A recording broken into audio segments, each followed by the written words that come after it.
Thank you very much for joining us on this stream. My name is Niamh Shaw. I am an Irish person who loves all things science communication. And in my home country, I do a lot around this topic of women in space. But it's not about me tonight. It's about this region here in São José dos Campos. We've been meeting here at CEFE every Wednesday evening for the last couple of weeks, celebrating all manner of topics around space. And tonight, I think, is a particularly important one because we're talking about a topic that we all have concerns about for all us women involved in the space sector and in the science sector.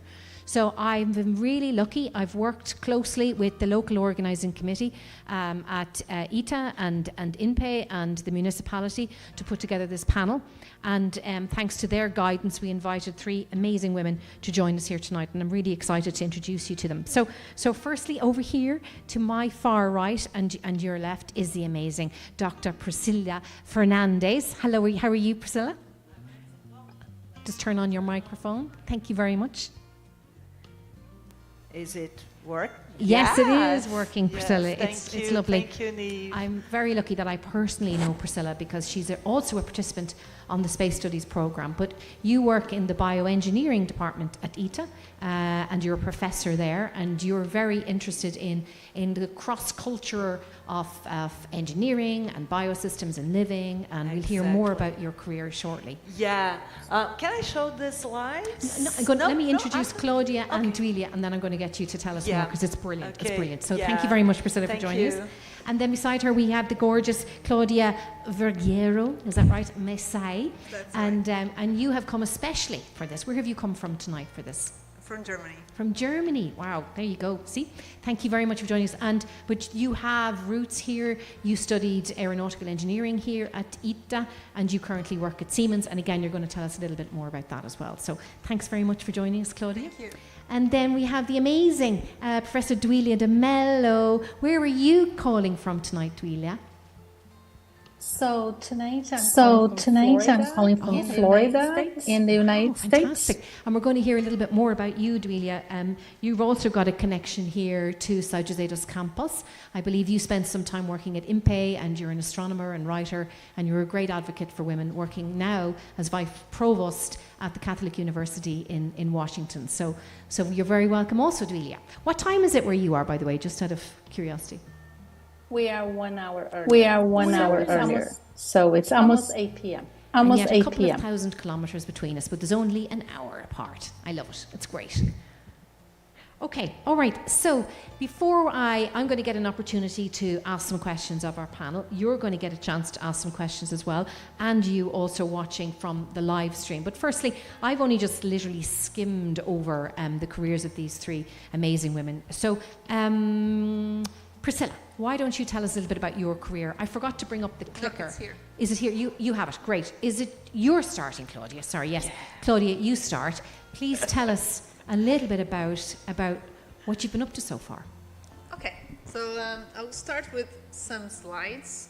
And if you point them towards the computer down there, that should work. There you go. Yeah, that does. So I just have a couple of pictures to kind of like help guide people through my journey, because I had lots of, I wouldn't say ups and downs, but I had lots of like all directions possible.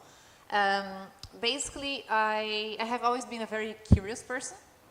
And basically my very first thing I was doing besides studying was I was a theater actress. The slides are in Portuguese because we're in Brazil, but I'll just tell the story in English.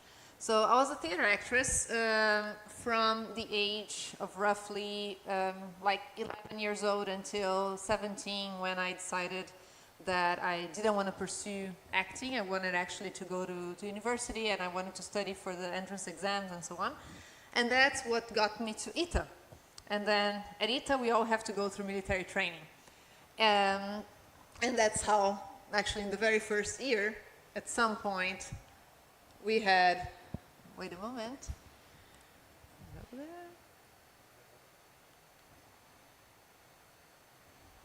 Is that okay? There you go. Yeah. So at some point we had a military training, and I'm the one like sitting there in the middle of so many people just laying on the ground. That was like probably like the most intensive military day of my life anyway. And I'm telling you all of this because this all connects later on to how each one of these phases helped me in the future. So I was studying at ITA, but as a side activity, I became a teacher. In Brazil, we have entrance exams to universities like the SAT, and it's called vestibular here. And there, you basically, if you don't make it straight from high school to college, you can take the exam 1 year later, and then you have prep courses that help you prepare, help you review all the high school content for that. And I was teaching in a couple of those. That's actually one of the courses that is part of the ITA Students Initiative. It's a course for underprivileged students here in São José dos Campos. And that's the moment where I used a lot of what I learned in theater, because actually being on stage to teach is not that different from being on stage to act. And that's where I learned, like, I could use, like, the fact that I learned how to project my voice in theater, and I used that in school and in the classroom, and also, like, how to attract the attention of the audience. And then after 5 years of this life studying at ITA, teaching, and in the evenings, I became an aeronautical engineer. So I graduated in 2006, and I decided, because I had an experience of researching aerodynamics in France during my undergraduate time, I decided that I really wanted to have an international career. I know you're going to think I was going to say I decided I really wanted to study space, but that was not the case. I wanted to have an international career because I just wanted to move around on planet Earth. And I decided to go into strategy consulting because it was the type of career path that I saw that would be the easiest one to leverage experience from one country to another and move around and not only do business trips, but really be able to live in different places. And although, I mean, it was exciting, I managed to live in France a second time, then in Morocco, in South Africa, and then I decided to apply for an MBA. But of course, a lot of the time was just like sitting in front of a computer and making slides. When I was in my MBA, I decided, okay, I want to continue my international career, but I want to have something, go a little bit back to the engineering side of things. And that is how I ended up interviewing for Siemens. And now I pause a little bit because here, when I was in strategy consulting, I used a lot of what I had learned in my engineering studies as like analytical skills and so on. But I also used a lot of what I learned as a teacher, because preparing presentations for CEOs is also about storytelling, the same way you prepare a board to do storytelling for your students. And that's how I got a little bit of the skills that I developed earlier on back into the days of consulting. But as I said, I was doing my MBA, I decided to go back to engineering. And I also had something crossing my way, which was the fact that I had worked for a couple of NGOs.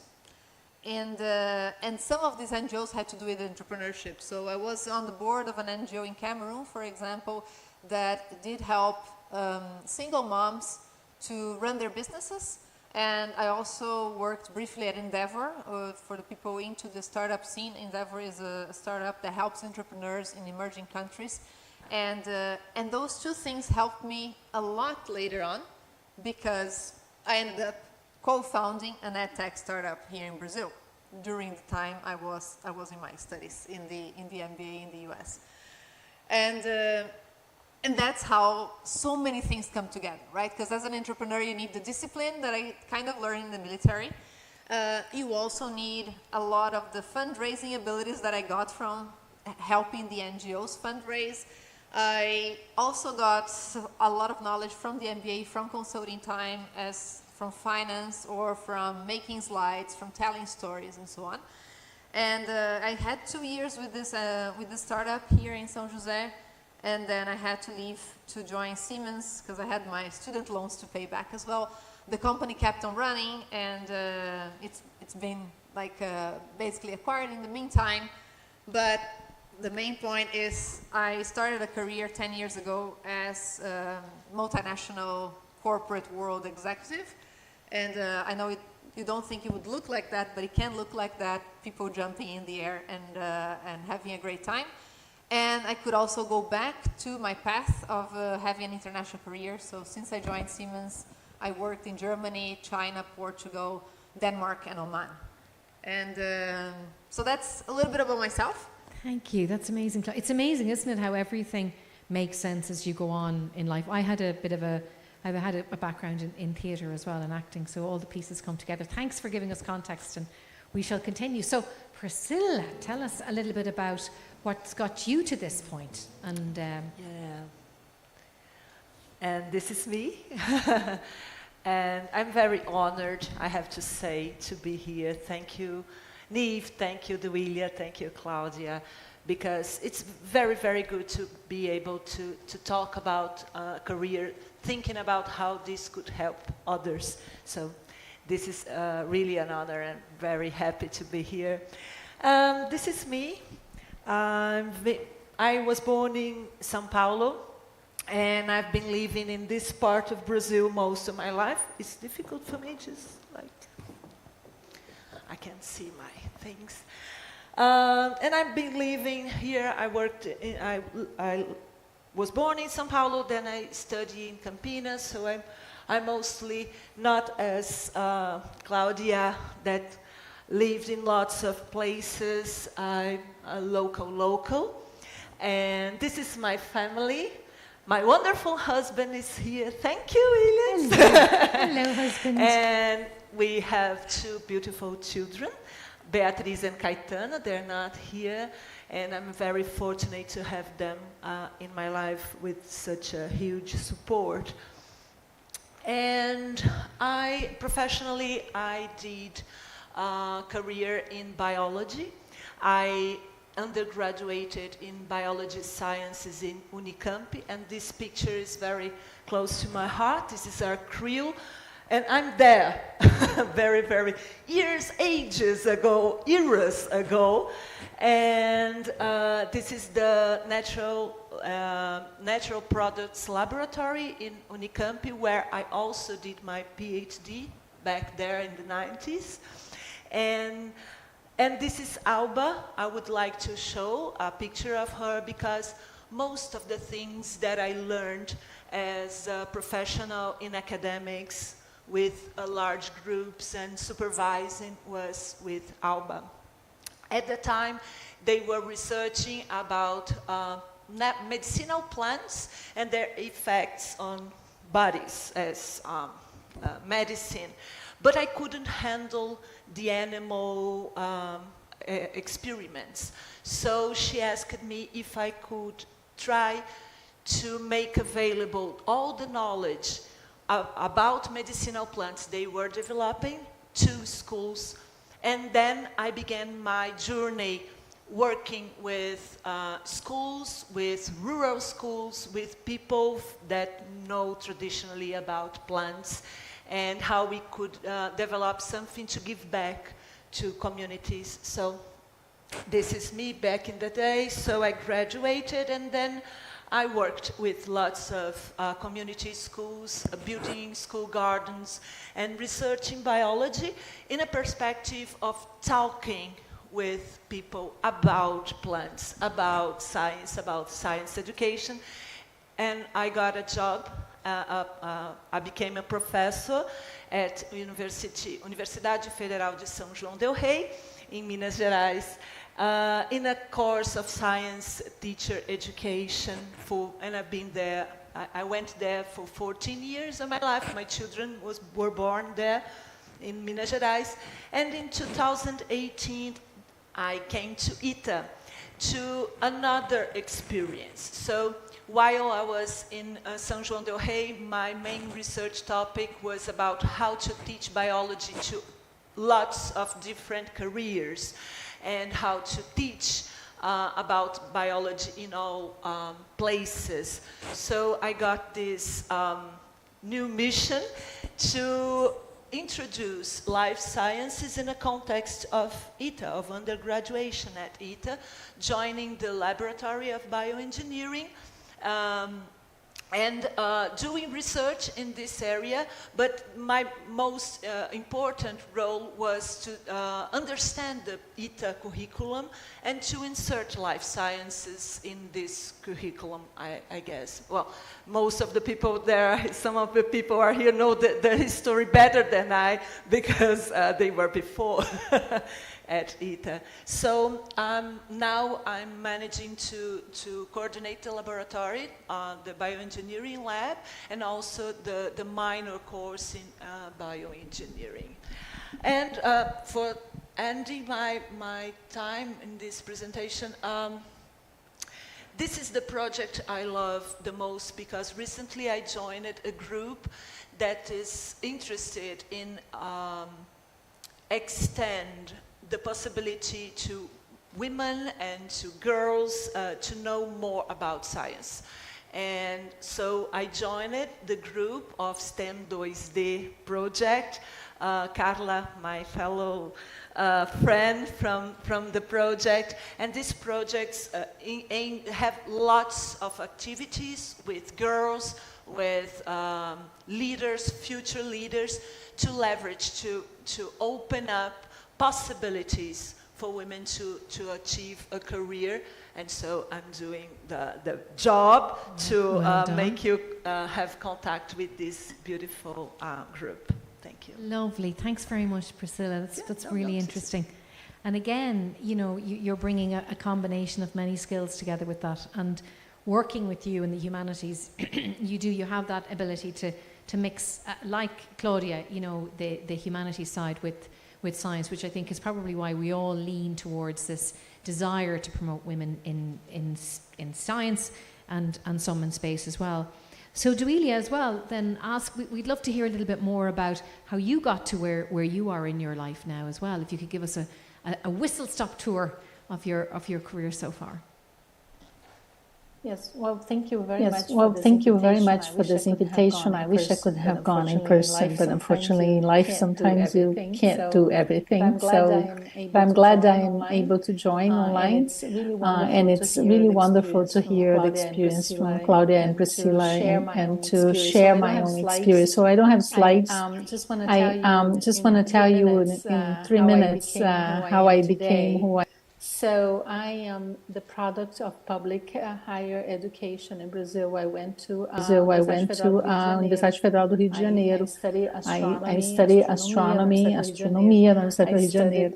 I studied then a master's degree at INPE. At that time, the radio astronomy group was based in São Paulo.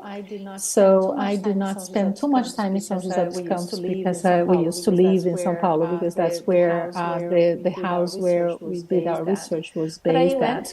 But I went to São José often, and I even took some courses there. And then I did my PhD at the University of São Paulo, also in astronomy. And I passed through the University of Alabama at that time, and I got a master's degree from them. So I have what we call a typical academic career.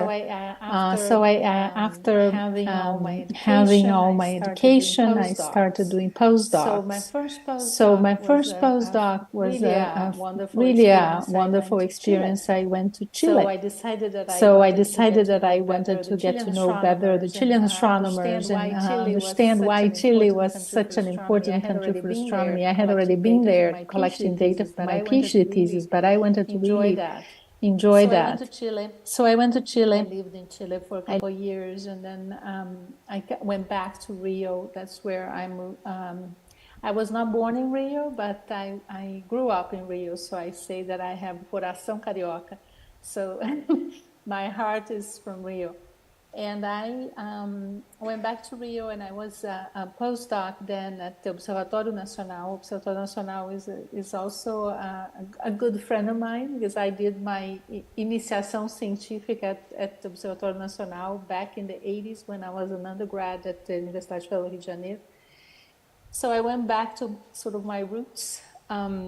And meanwhile, I discovered a supernova. I don't know if you know this, Niv, but I did. I read about it. It's amazing.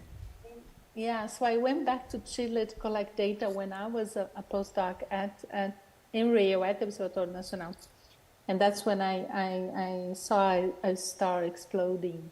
So and this was in January 1997.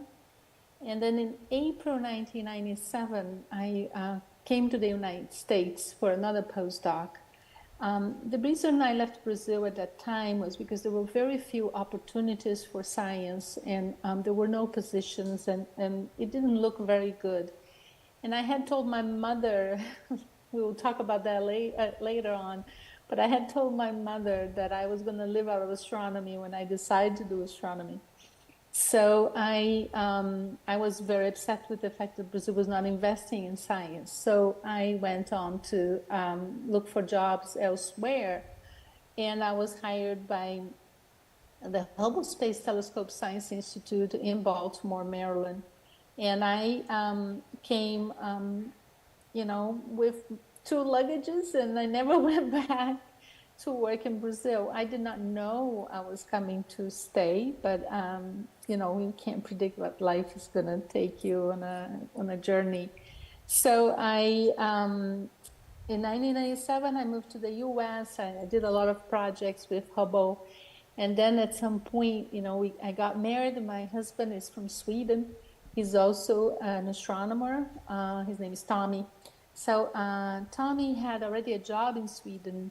So I decided, okay, time to solve this 2-body problem.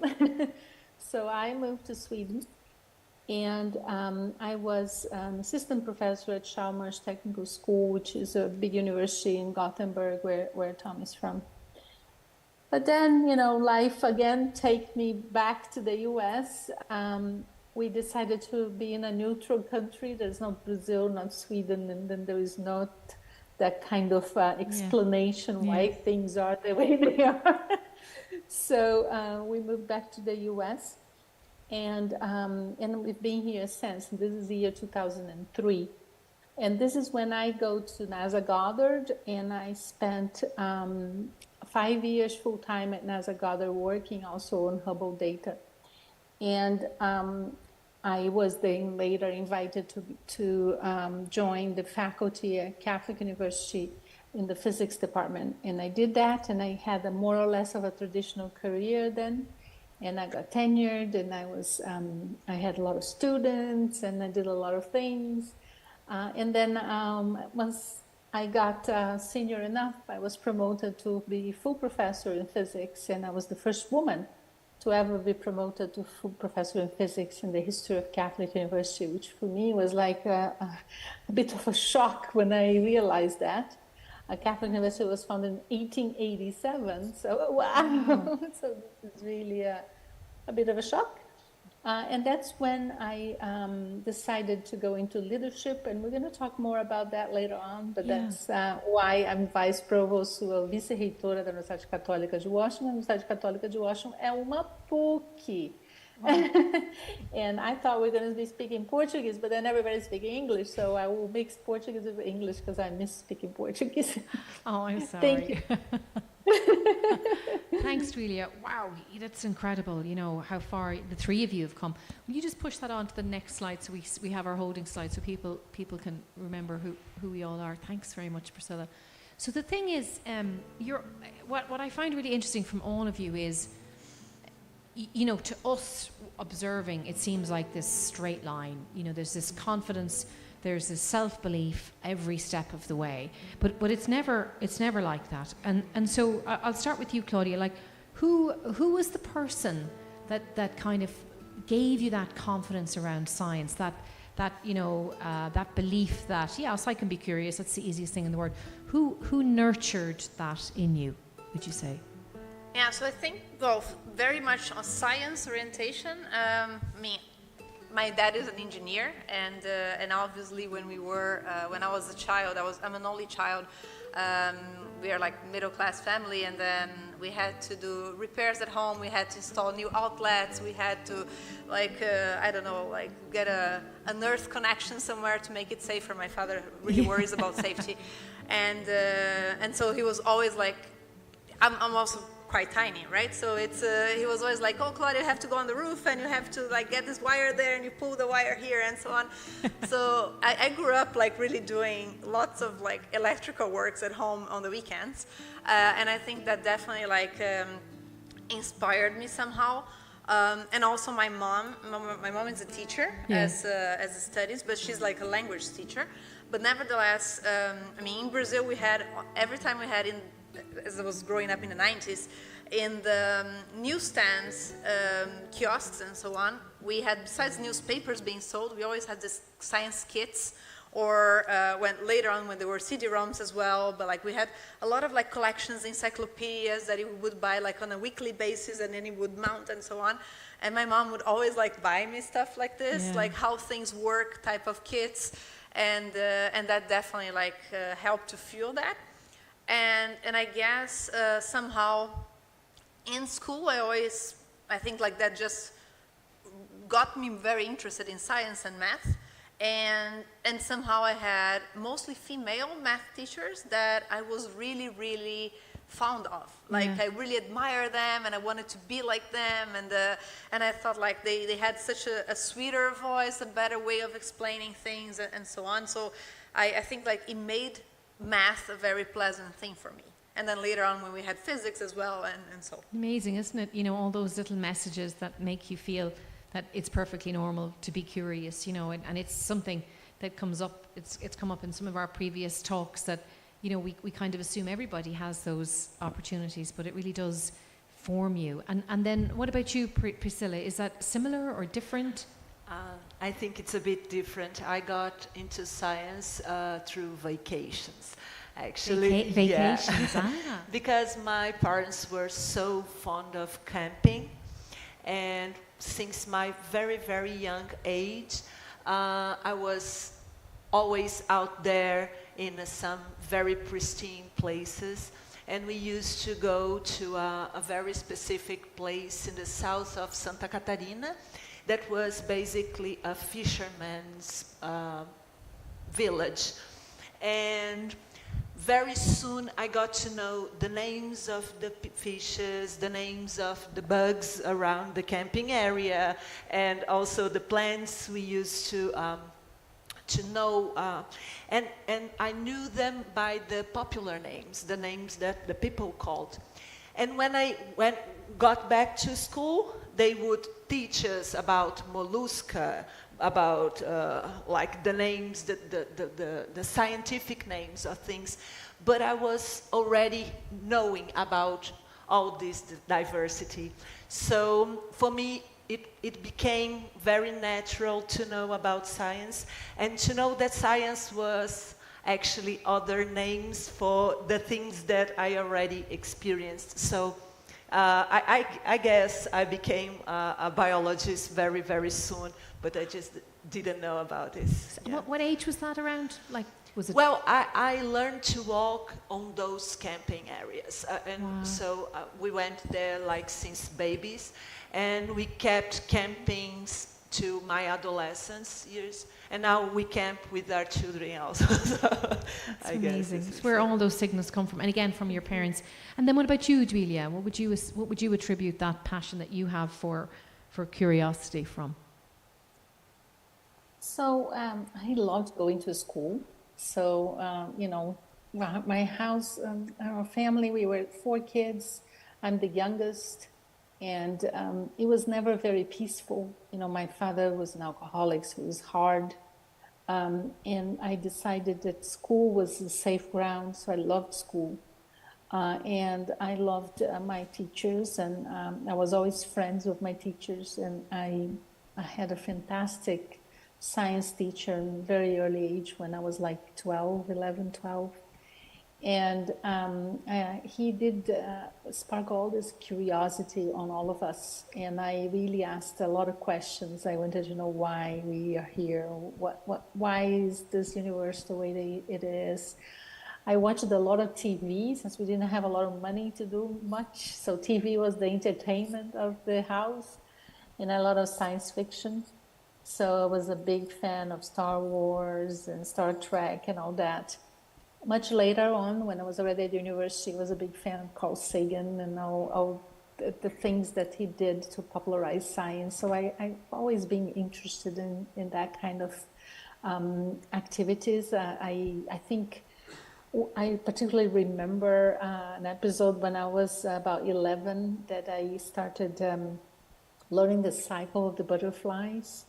And I tried to grow butterfly home because my teacher showed us how to do it. And then when I did it, my butterfly did not fly. So I got very frustrated because it had wrinkled wings. So I told my mother, what's wrong? And I cried, and she said, well, take it to your teacher and ask him. So I did that. And I think what I remember the most of my reaction was when I showed him that. He said that he didn't know why it was like that. And this is such a fantastic realization that, that scientists don't always know everything, that you have to experiment things. And he told me, go try something else. He told me, why don't you add some water? Maybe it was too dry, so that's why it's wrinkled, but I don't know. So I did that. I went back and I said, okay, let's see if he was right. And then I could have butterflies that could fly. So I really didn't give up then. And I think that's the scientist inside me since I was a kid. So I think this is something that to be a scientist is also a talent that one has, and one needs to discover that talent. I loved, just like Claudia, loved math. And I even consider becoming a math teacher or a mathematician, because at that time, when I was too young, I didn't understand what mathematicians did, but I did understand what math teachers did. So I love teaching math, and I used to teach my peers, my little friends in school, math. So I really identified myself with mathematics. So I could see myself as a mathematician. So I think that's pretty much sum up who I was as a kid. I was a curious kid, and I wanted to learn more, and I didn't stop there. I went all the way, always. Yeah, it's great. It's great. And, if I spoke about my career, it would be the same, that in my house, we didn't have much, but we were encouraged to take things apart, and Dad would have been a big influence on that as well. So it's funny, it starts young. But, on this topic of women in space, it's been shown that, girls and boys are equally interested in space and science subjects. And then sort of something around like the age of like 13 or 14, there's this breakaway where a lot of women won't pursue careers in science or space. And there's been lots of research and lots of studies done on it. And, it's really important to have these events and to always, if you're a woman, to be always visible in your career in science or space. But so, what kind of challenges did you experience in your career? Because not only do we have that issue, a lot of women would say that they often feel that, they feel limited in their careers as women. So, Priscilla, I'll start with you. What challenges have you experienced around that? I mean, I qualified as an engineer, so I just learned to kind of go, well, if he's going to treat me like that, he's an idiot. I would just like it would water off a duck's back for me. But what about you? How did you deal with it? It came late because at biology, we actually don't have much difference. So in undergraduation, my class is like half a half. And I couldn't feel it. But later on, as a professor already, and especially when I got some administrative or some managerial positions, it began to be stronger as some kind of, why do you don't work later or more? Or some questionings, micro questions. We were talking about microaggressions, because of course in the first time I was pregnant, I had this period to be at home with my children, and sometimes some people just ask, but isn't it too much to stay only at home? Shouldn't you be doing also some academic work or something? And also, do you don't mind about the gap in your curriculum with those months you be staying at home and taking care of the children? And so I began to understand that we do have some differences, and we have to take care of our conditions and our businesses.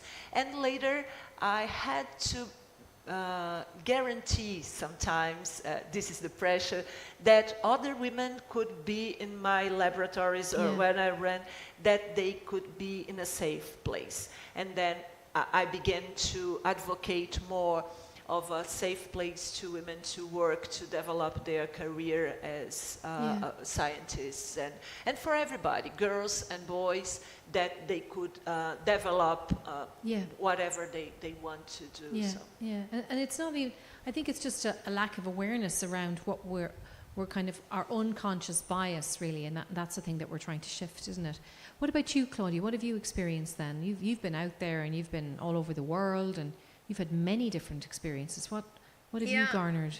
So I guess, I mean, it always depends on which phase of your life you are. I guess when we were like in college, so I'm the 8th aeronautical engineer, female aeronautical engineer in Brazil, right? Because when the time I graduated, only ITA had aeronautical engineering, and women were allowed in ITA like for the first time in '96. So the first people graduated in 2000, and I graduated in 2006. So that means it was a quite new thing to have even women in the undergraduate courses roaming around ITA dorms and so on. And then, of course, there were moments of bullying. And I think every time you deal with something that is new, that is different, people they wanna like at least tease because you're a little bit like changing the status quo, right? So on the other hand, I believe also that you end up seeing challenges when you want to see them. So at the moment when you don't really believe there are so many challenges, you don't necessarily feel them so much. And I think I always adopted this philosophy. So for example, even though there were comments of like, oh yeah, when a girl is born, God asks her, do you want to be smart or pretty? Or do you want to be pretty or an engineer, you know? I always took this very lightly. I didn't try to take that personally, didn't try to understand that hindered me. But it is true that, and it was not only me, but it was true that at the very, very early days of ITA, we girls, we tried like not to look so preppy, right? We had like our pants and then t-shirts and that's it, like no makeup, not much.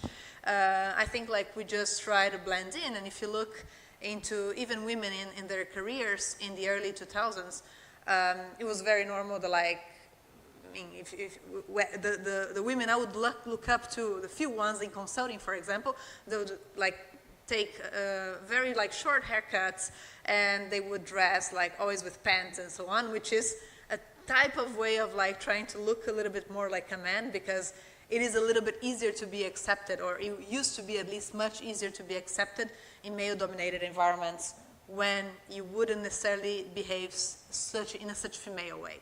And I think throughout my career, I mean, I experienced like very different situations.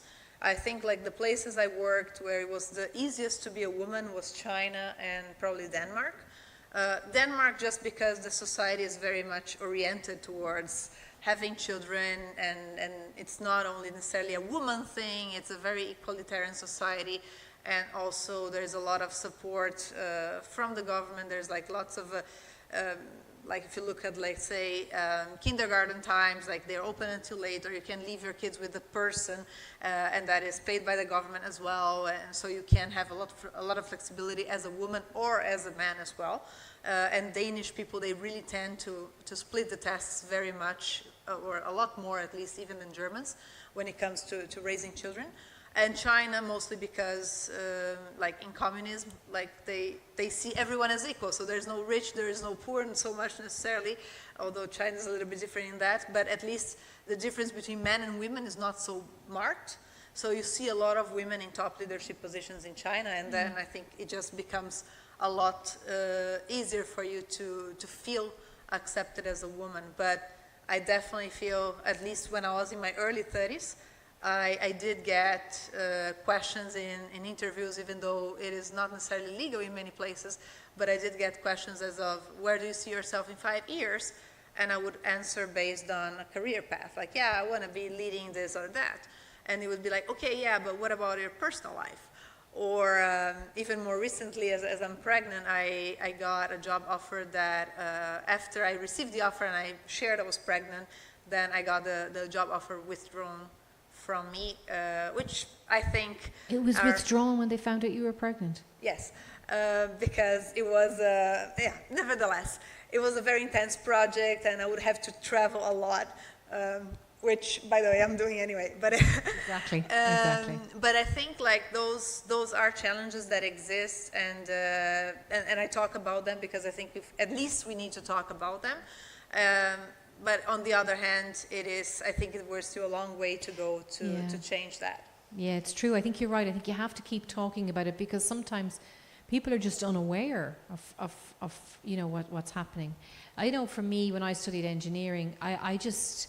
a lot of it went over my head. In a way, it was a good thing. I just refused to kind of see myself as different. Therefore, I kind of just didn't absorb a lot of it, but it was going on all the time. And what about you then, Julia? What have you experienced? Yeah, actually, during my undergrad, I had quite a bit, I had a few female professors in astronomy and in mathematics and in physics. Not a lot in physics, but in astronomy, it was pretty good, actually. I never really noticed that there were less women until much later. And actually, I noticed more when I left Brazil. And actually, my first experience with this is when I went to Chile observing. And I entered the cafeteria at the observatory. It's an European observatory, so it's a pretty large cafeteria that fits like 100 persons, that includes staff and engineers and technicians and astronomers and helpers and all that. And it was pretty much men. So I was a little shocked. But nowadays it's better, and actually quite difference in 30 years. And I see that difference across many countries. In the US is also a big difference in nowadays. But when I went to Sweden, for me that was the most shocking times, because I had never been in situations like that. And I went to Sweden on a gender balance program that the university had to increase the number of women in engineering and science. Mm-hmm. So I go to a thesis defense of a PhD student, and there were about 80 people in the audience and only 2 women, me and the mother of the guy who was defending his PhD thesis. And then I said, well, Sweden does need to do something about this. So has Sweden improved and increased the number of women? It has, but not as fast. And this is the problem. Things have been changing, but slowly, and slow everywhere. So this is a problem. And the challenges for me also in Sweden was that I was the wife of a very well-known astronomer in Sweden. So I really had to fight hard to have my own identity there. And this happened quite frequently with dual careers, so couples that have the same careers, and the wife has to really struggle to find her own place that is not associated with the husband. So I really had to struggle with that. But other than that, I hear a lot of problems, and I do help quite a few women, a lot of Brazilian women, especially from engineering schools, contact me about the situation in Brazil and how they feel demoralized, and they feel all these microaggressions and the bullying coming, especially from the professors, not just from the peers. It's really professors entering a classroom and looking at the women and say, you're all going to fail this class. So this is just so awful that things still happening in our days in Brazil with women in STEM. And I do have many cases that I can cite that this is happening today, and it shouldn't be happening. We should be giving an example, or if anything.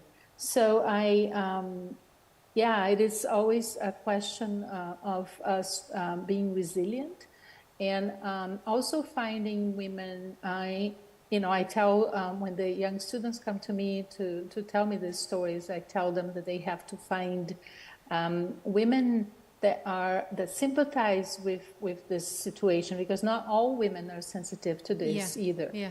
So that they have to find a woman or a man that is sympathized with the situation, to be mentors and to help them and guide them.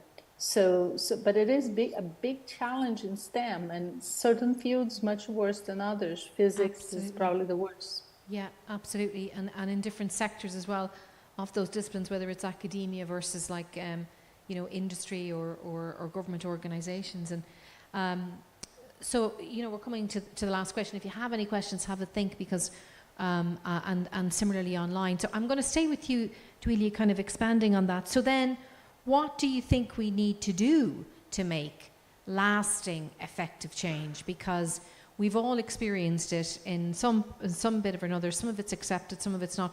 But it's almost like it's an awareness thing. I think half the time people don't realise that they have an unconscious bias a lot of the time, and you can't be kind of aggressive about it either. It has to come from a natural behavioural change. So what do you think we can do better to encourage women into the STEM career and the space career, but all people who feel that they're not being represented? Yeah, so again, I think you need to identify those champions. So you need to identify the people who will help you in situations that you need help.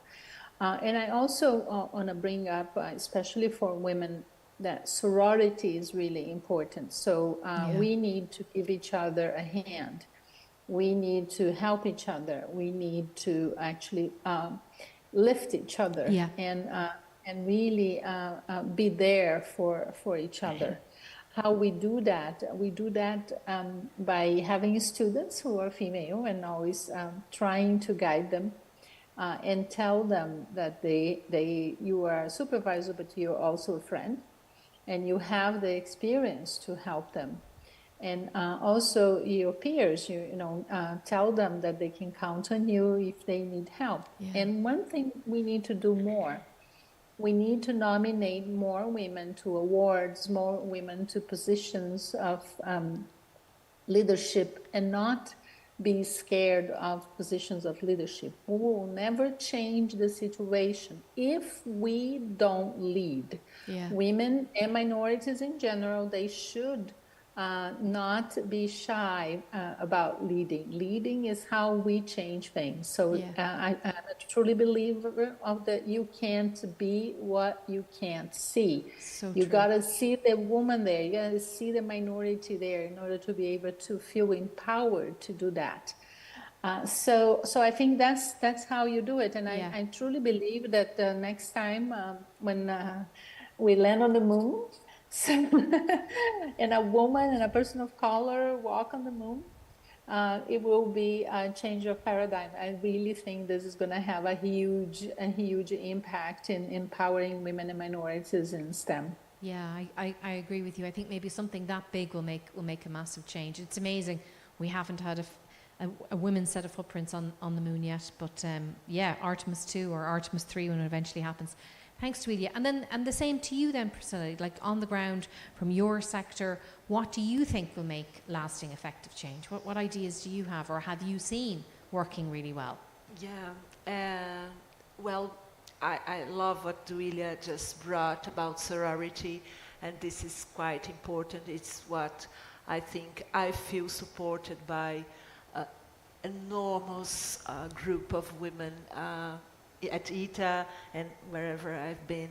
But also I would like to add to it the sense of compassion with each other. Yeah. So first, compassion for ourselves. So we are enough.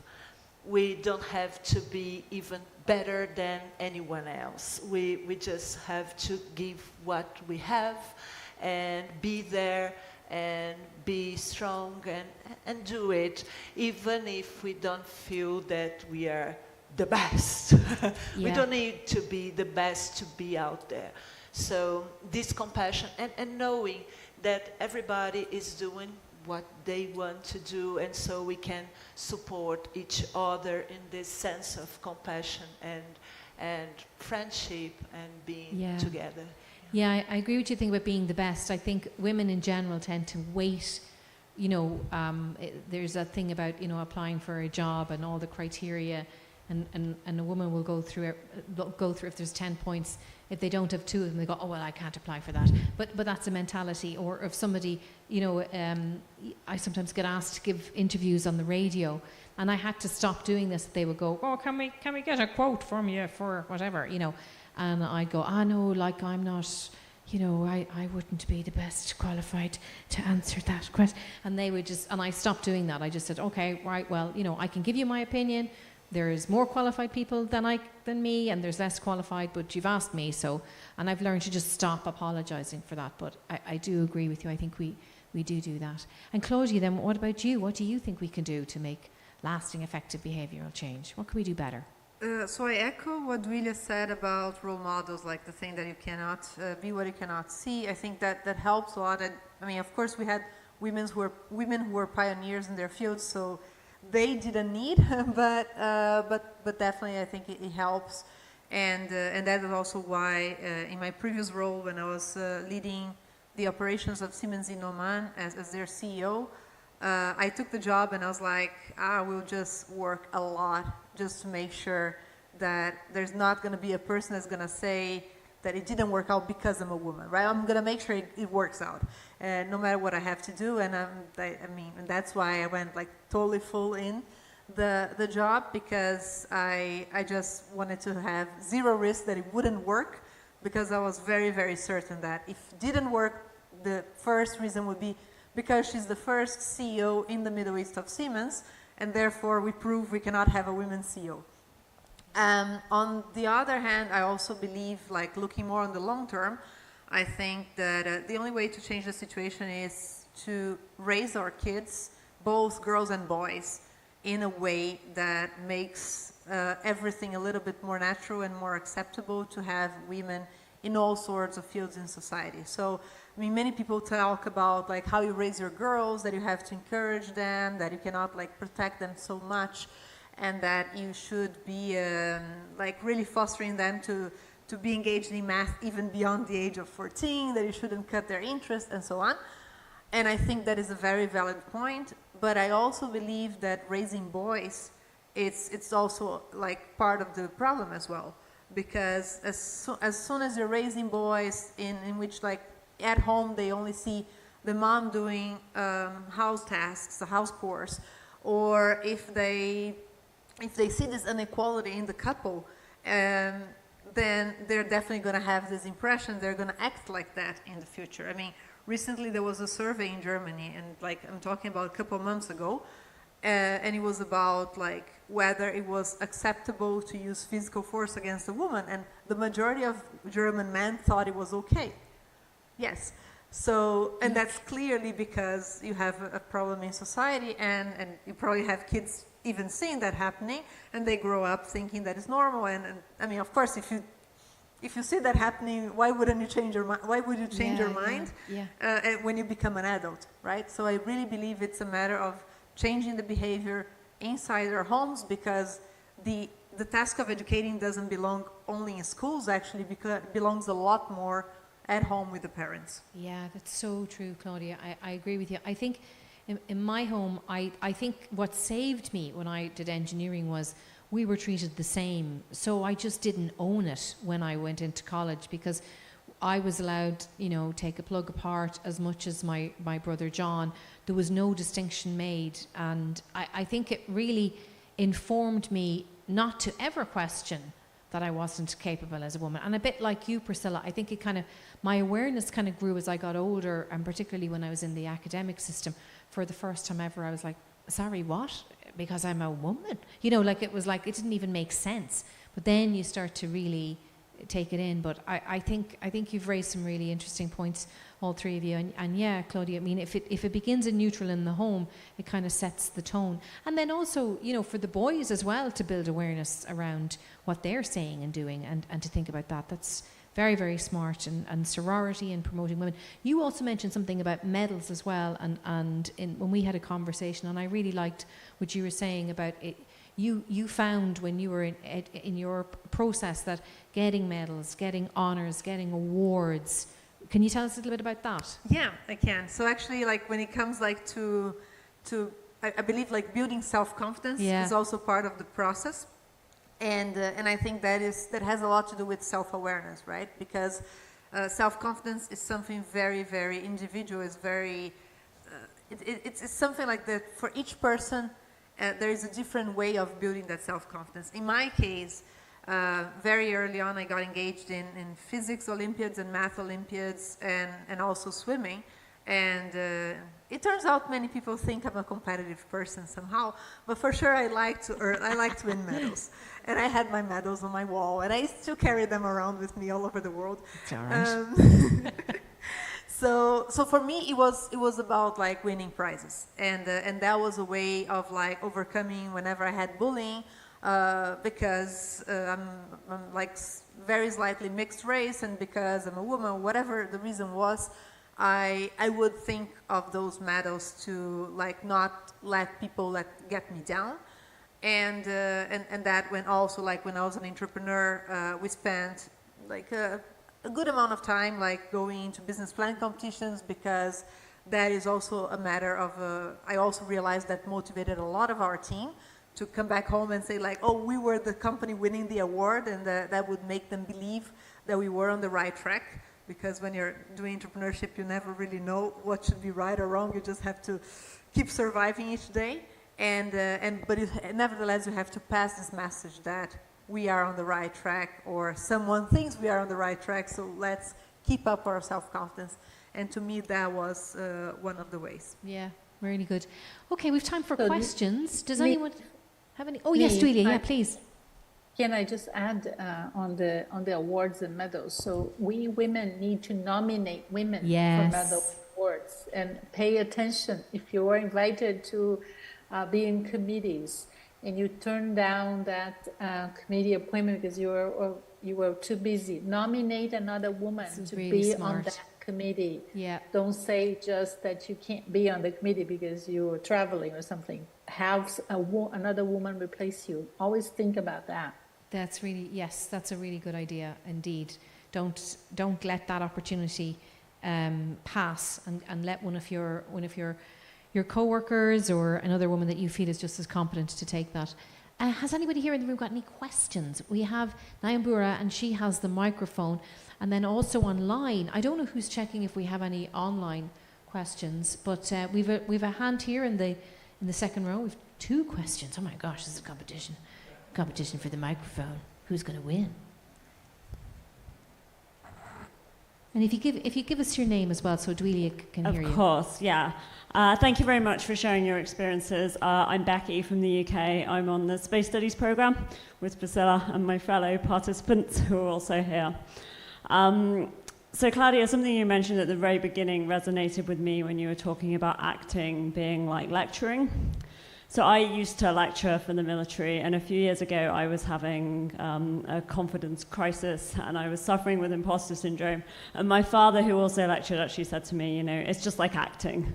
But my question is, what would you say to not just women, but anyone who's suffering with a confidence problem and imposter syndrome, despite the fact that, the evidence points to the opposite? They are successful, they've got the job, but they just don't quite have that belief in themselves.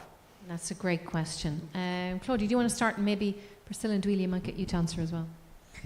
Yeah, so I guess, again, it goes back to the self-confidence topic, and I think it really varies from one person to another. But I believe it is about really getting to know yourself, and also having an idea. And I think this idea you can get from like just observing quite closely the world itself, that many people are not qualified when they start a job. And I think you have tons of like people out there who tell their stories and that can give you like data points to prove that. But that in many cases it has to do with like growth mindset. It has to do with your ability to find out like how can you work it out. Where do you look for mentors that can help you learn new skills?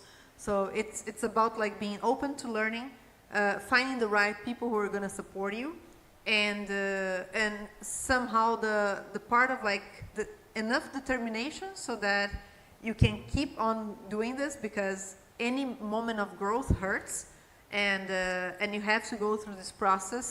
And if you go as fast as possible, it's going to be like maybe very intensely painful, but not for so long. And I believe as well is having very people around you that you can trust a lot, so that these people can also give you feedback on whether you are on the right path. So like a mentor is someone like who can guide you a little bit, but also having people very close to you, maybe even below you or even peers, that you really trust and that can tell you like, look, I think on this you're doing great, and on this you're not doing so great, but you have to surround yourself with these people, because they are the ones who are going to help you like basically grow and fill in those shoes that you believe you could not fill originally. Yeah, that's great advice, Claudia, because everybody's vulnerable, you know, but it's nice if you have your support team there to kind of capture you whenever you need a little bit of a push in the right direction. What about you, Priscilla? How do you deal with that whole imposter syndrome? What advice would you give? Well, I feel you. I think we all do, though. I think that's the thing. I think everybody in some room at some stage has imposter syndrome. For me, the support group is when you meet other people that you feel and you know that they're amazing, and then they tell you that they feel the same way.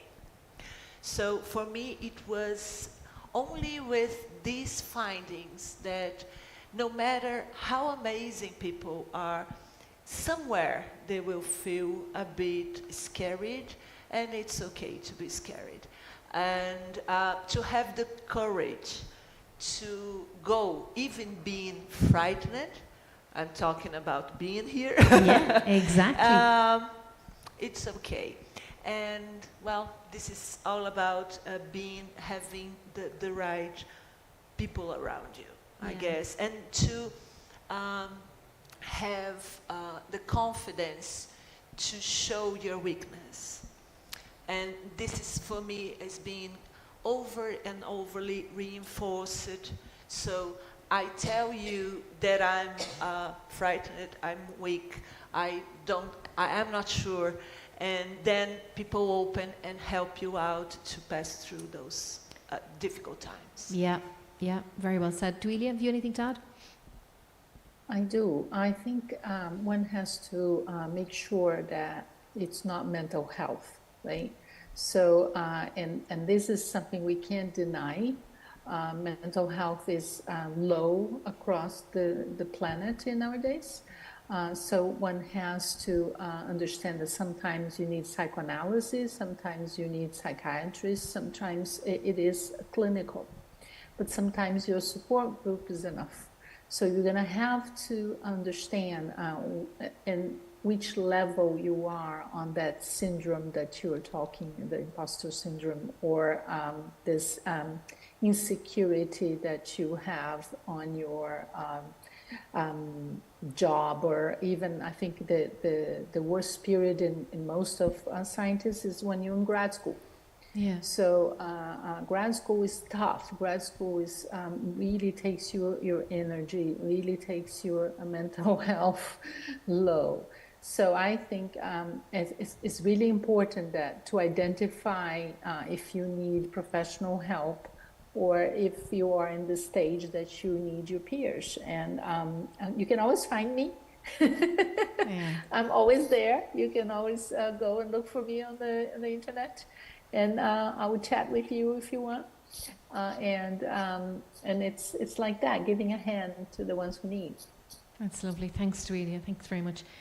Francesca, did you have a question? Yes. So my name is Francesca, and I have a question that's actually two questions. And Neve and Priscilla already know what questions these are. Oh yeah, they're very good. It's a very good question. But yeah, so I'll leave it up to Neve, like how you answer. But I won't say the second question until you've answered the first one. So first question is, what is one piece of advice that you would give to your past self? Okay, Duilia, I'll start with you. So, I would tell myself not to be too intense. It's okay, things are going to work out. One step at a time, one day at a time. Try to be a little more organized and continue your journey and continue dreaming and make your dreams come true. That's lovely. That's lovely. Claudia, what would you say? I guess to me it would be maybe to try to nurture even more some opportunities that I had. I guess, I mean, I think in Brazil we have a lot of this culture of the minimum effort. And for example, you go to school and as long as you pass, it's fine. Like you don't need necessarily to get 100% of things. And I think it's incredible, like when you change the environment and as soon as you don't have everyone around you acting in this way, you start to question yourself, what is the right attitude to have? And I think nowadays, if I would like go back to university and so on, maybe I would have tried to get more out of it instead of just doing the very minimum and being able to finish and get my diploma and that's it. Yeah. Priscilla? For me too? Yeah. It's about courage, and I would say you are enough. It's okay. Yeah, yeah. Do you want me to answer again? Yeah, I loved these two questions, by the way, that Francesca asked. It was part of her personal project for the humanities department, where I was very lucky to work with her. So I would say it's back to myself now, isn't it? It's back to my advice I'd give to my younger self, right? Yeah. So I think what my issue was, I didn't believe in myself. You know, I didn't dream big enough. And so what I would say is that your gut instinct is right, and that the fact that you're different is actually an asset, and stop trying to fit in. And the reason you don't like all the things that other people are doing around you is because you're not around the right people yet, and that you'll find them one day. Thank you very much. I think these answers are really wonderful. Second question. What about your present self would inspire your past self? So imagine some past version of you would meet the you now. How would they be inspired by you now? Ooh, so let's see. Let's give Claudia and Duilia a chance to think. Priscilla, you answer that first.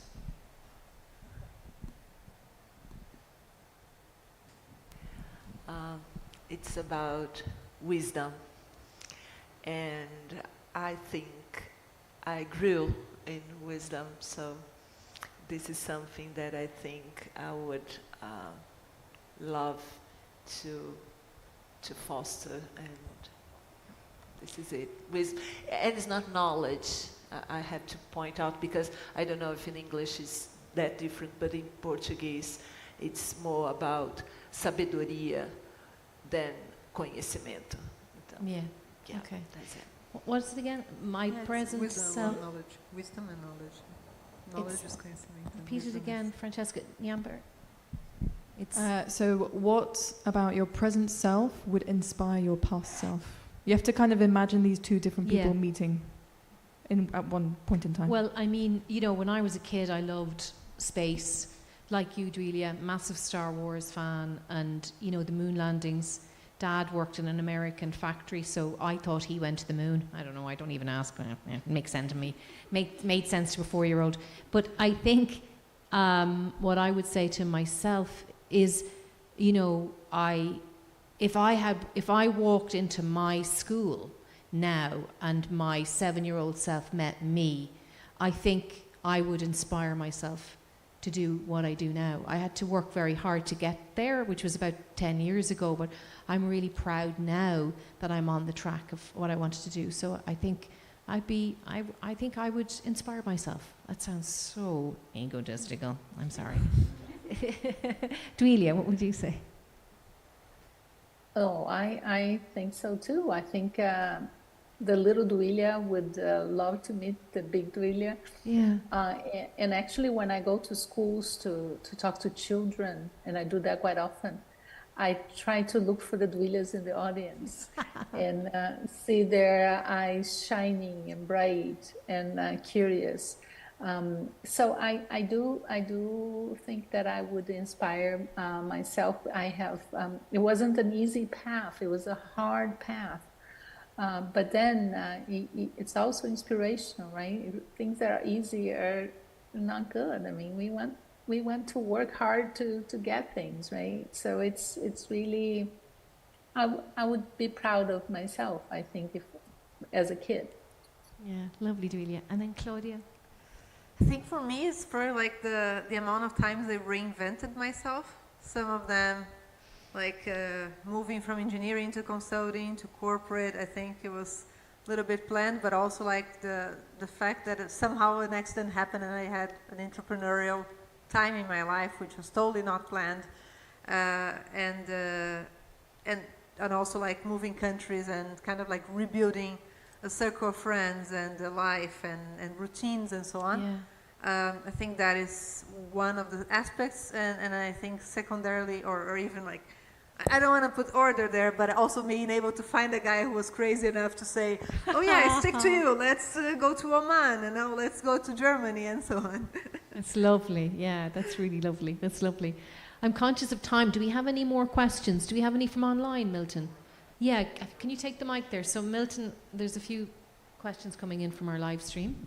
Thank you, live streamers. We have one question from the live stream. Yeah. It's from Shilagas. I don't know how to pronounce it, I'm sorry. Good evening from Hungary. As a male, from Hungary.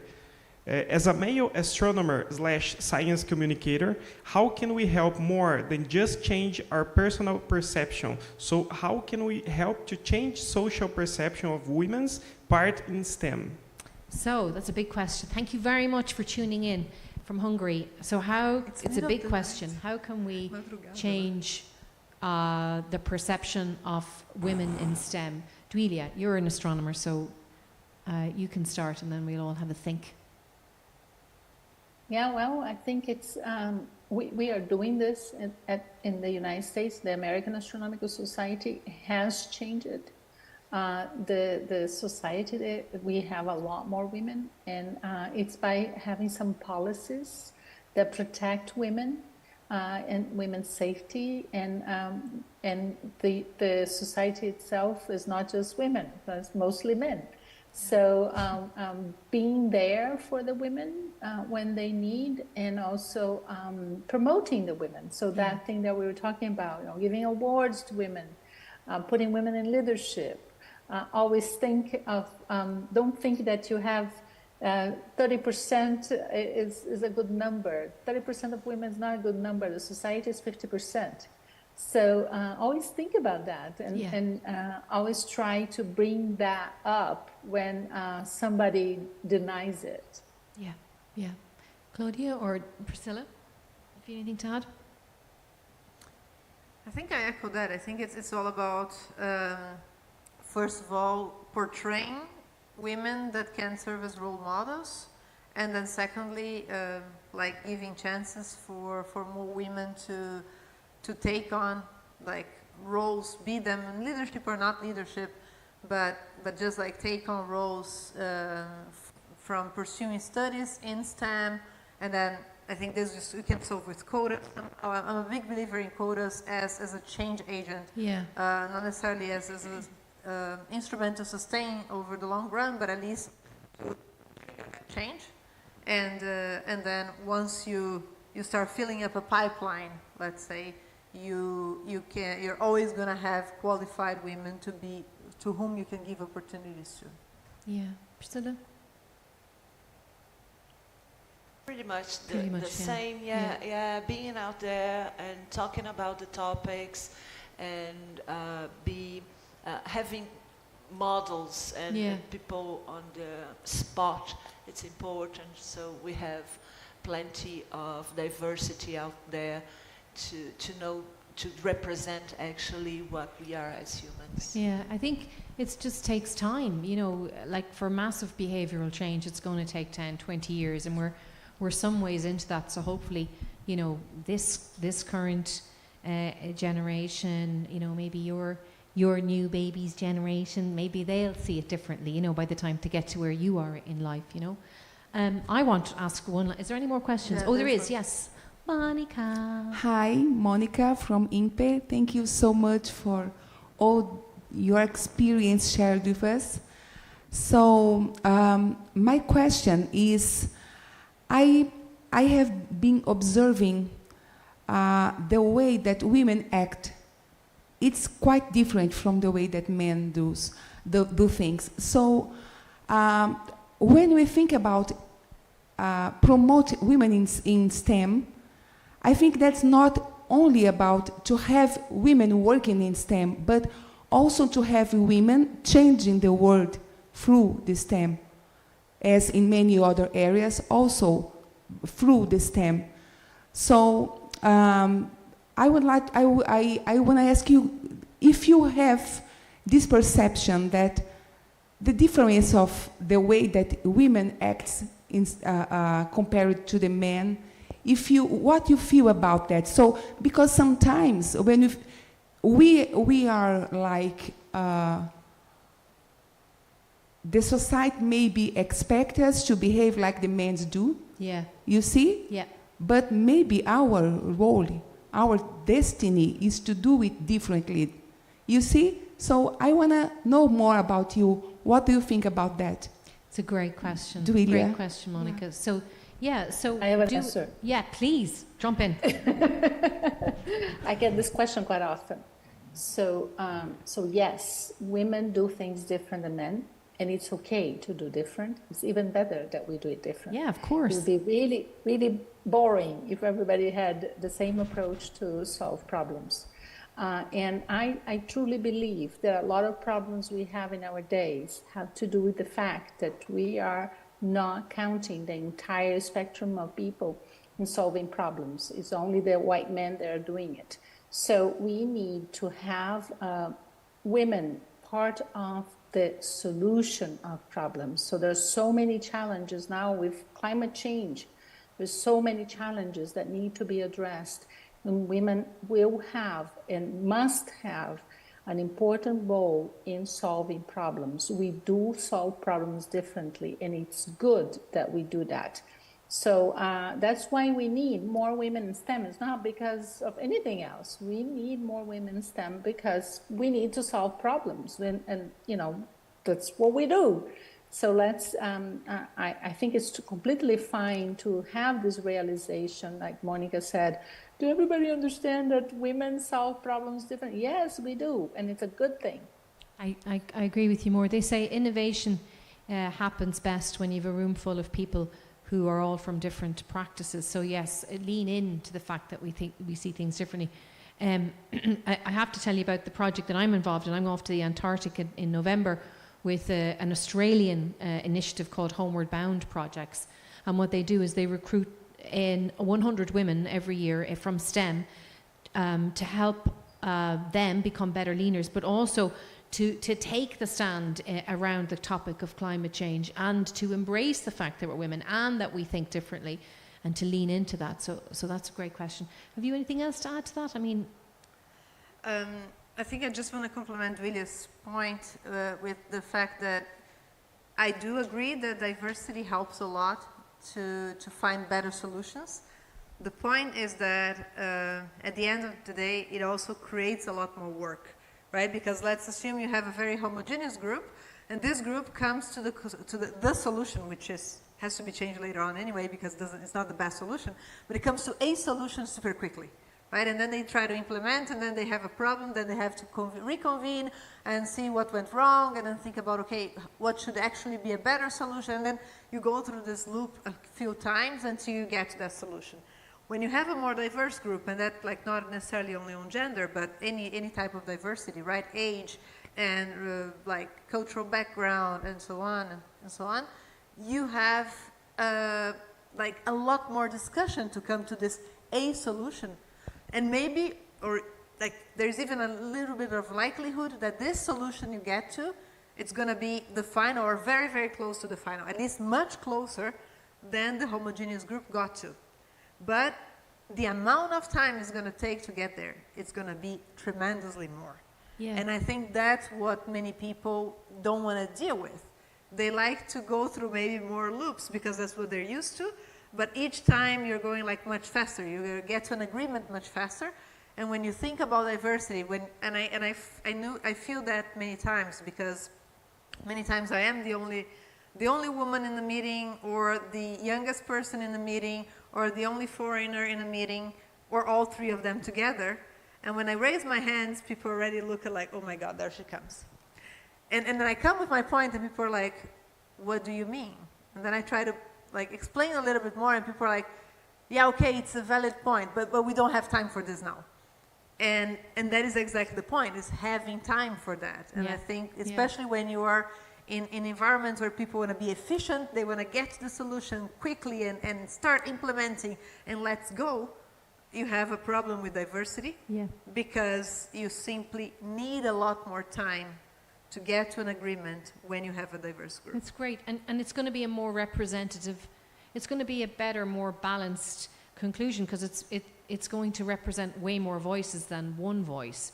It's so obvious when you say it, and yet it's so hard for us to do. It's incredible, you know. Do we have any more questions? Do we have any more? Oh, Amanda at the back.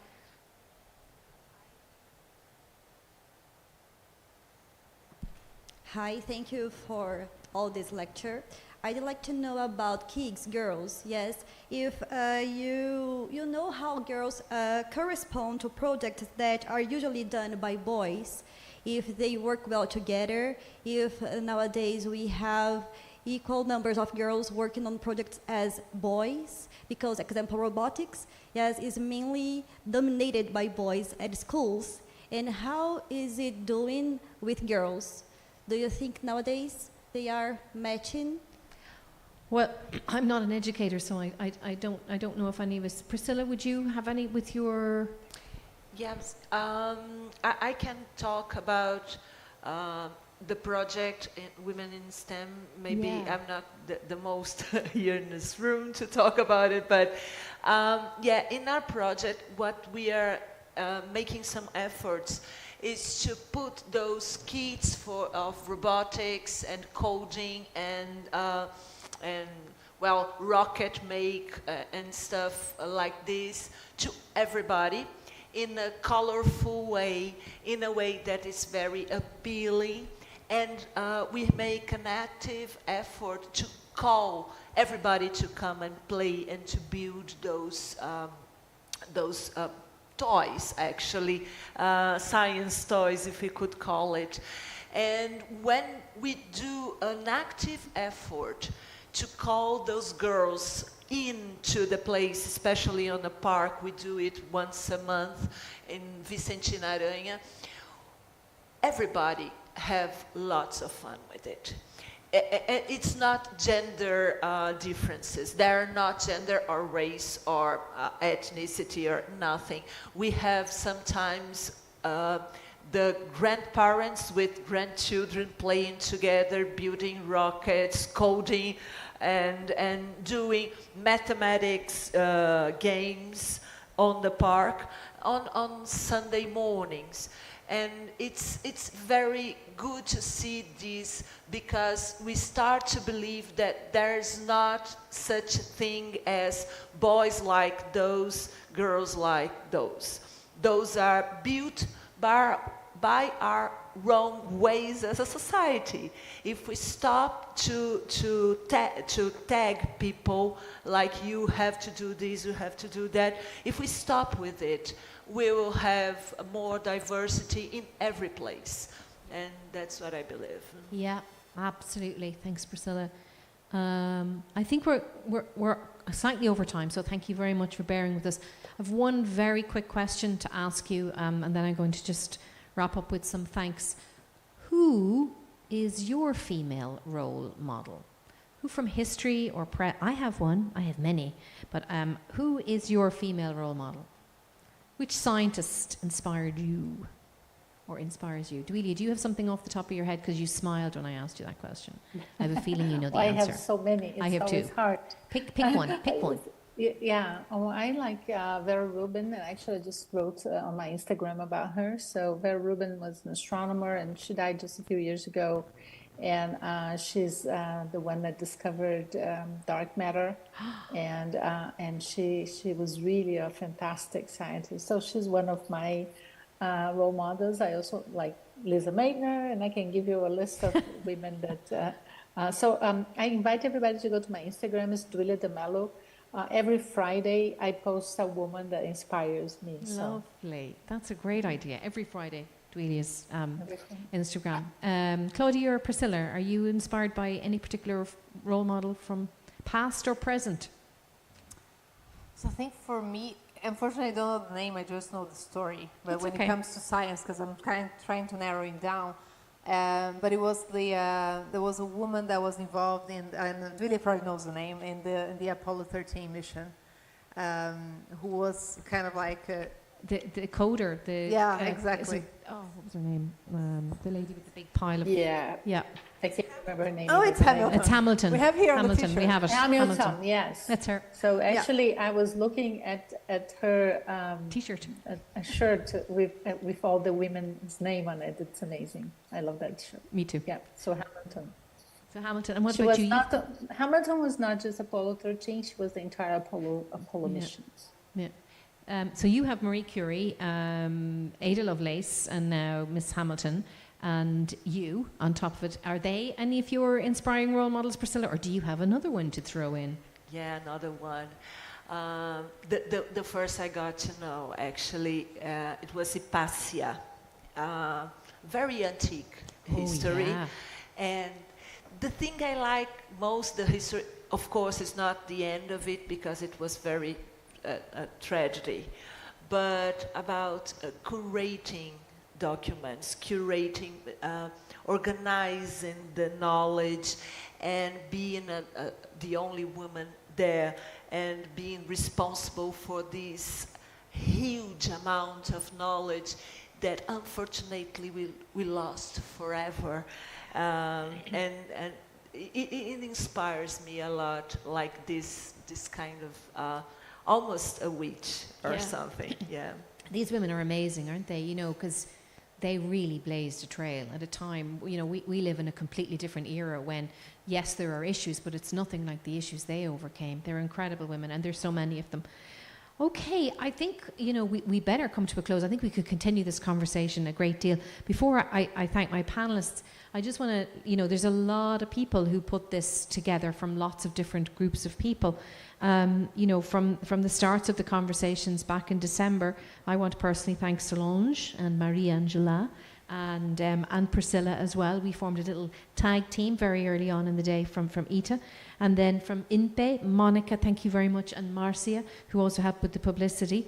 We have from ISU, from the International Space University, we have so many people that have been involved in that. But Nyambura, thank you very much for reaching out and saying, can I help Niamh, a couple of weeks ago. And Shafé for putting our slides together and our poster together. The amazing Milton, who continues to inspire me, Milton Diogo. Cristiano down the back, and also the team here at CEFA. And then the municipality, that is the amazing Amanda and Alina. Thank you for everything for the whole time that I've been here. And lastly, all of you, thank you so much for joining us tonight and online. And if there's anything you can do to promote women in any way, we're telling you, you're already a role model. whether you realize it or not, everything you do, there's some little child looking up at you, and you'll never know what careers or what decisions they'll be inspired by you just being you. So lastly, thank you so much again. Can we have a massive round of applause, please, to Priscilla, Claudia, and Duilia, and good night, everybody. Thank you very much. And I made a promise to the people here in the auditorium that they weren't allowed to leave if they couldn't remember 3 Irish words. So what was the Irish word for hello? Okay, they're not getting out. Okay, goodbye. Slán.